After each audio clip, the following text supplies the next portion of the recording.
Gaji 20 juta. Halo, selamat malam. Ketemu lagi dengan gue Lembu Tambun di Jurnal Lembu malam-malam siaran. Dan kali ini ada viral banget sebuah postingan yang sempat dibacain di stasiun TV yang menggelitik gue sekaligus istri juga sebenarnya. Jadi gue langsung bacain aja, pasti lo tahu ini apa. Hashtag yang lagi viral ya, tentang gaji 20 juta. Sedikit curhat, saya seorang karyawan swasta di Jakarta, gaji saya 20 juta per bulan. Tapi setelah COVID-19 ini saya hanya digaji separuh, hanya sekitar 10 juta per bulan. Saya mohon bantuannya dari pemerintah untuk makan anak istri karena sisa gaji segitu nggak cukup. Karena saya ada cicilan mobil 4,5 juta per bulan, ditambah saya ada KPR sekitar 5 juta per bulan. Jadi sebulan saya hanya sisa 500 ribu. Kalau cicilan saya tidak dibayarkan, bisa-bisa rumah dan mobil disita. Itu nggak cukup untuk susu anak saya. Mohon pemerintah perhatikan kami rakyat kecil yang sampai saat ini belum dapat bansosnya. Terima kasih. Wow, kalau gaji 20 juta menyebut dirinya adalah rakyat kecil, gimana yang mereka gajinya kecil banget atau cuma dapat upah doang? Itu rakyat apa namanya? Rakyat tak kasat mata, iya kan?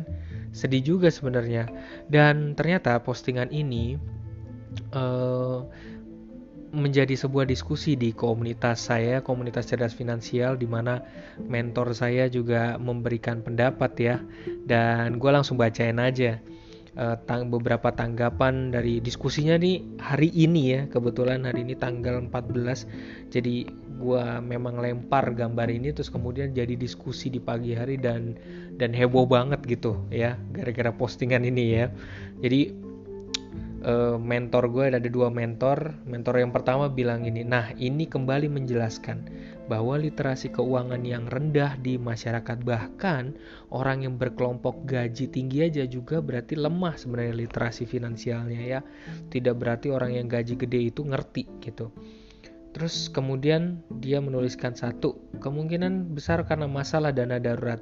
Dana darurat itu harusnya menjadi first life plan yang harus dipenuhi sebelum investasi untuk life plan yang lain. Jadi dana darurat ya, biasanya minimalnya 3 kali pengeluaran bulanan. Dua, masyarakat kita cenderung ingin instan untuk peroleh kenikmatan. Makanya utang menjadi andalan, sementara ilmu berhutangnya masih minim, tidak tahu ada utang baik dan utang buruk.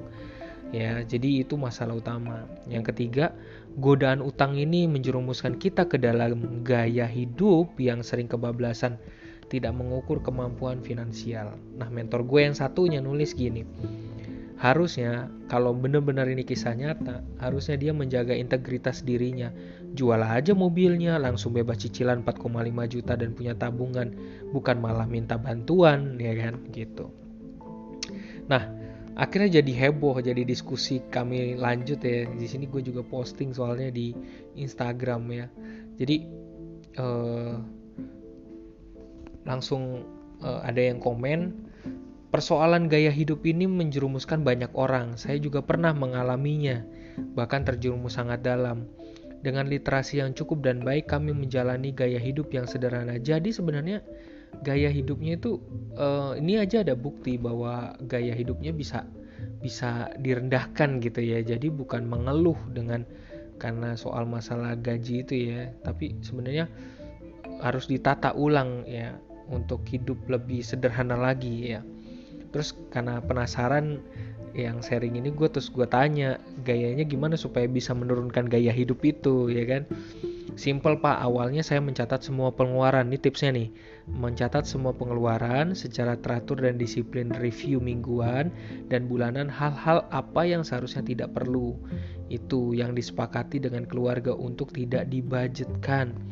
2. Setiap bulan kami buat budget yang harus dijalankan. Di awalnya memang susah, tapi karena hasilnya baik, kami lebih enjoy, tidak terbebani hal-hal yang mendesak lagi.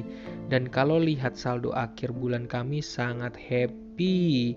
Hal-hal positif itu akhirnya membuat kami senang dengan gaya hidup yang sekarang gitu.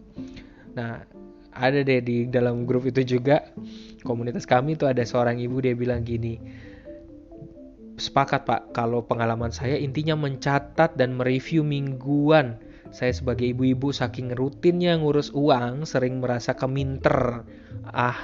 Paling segitu-segitu cuman dikira-kira, padahal setelah dicatat banyak yang tidak segitu ternyata.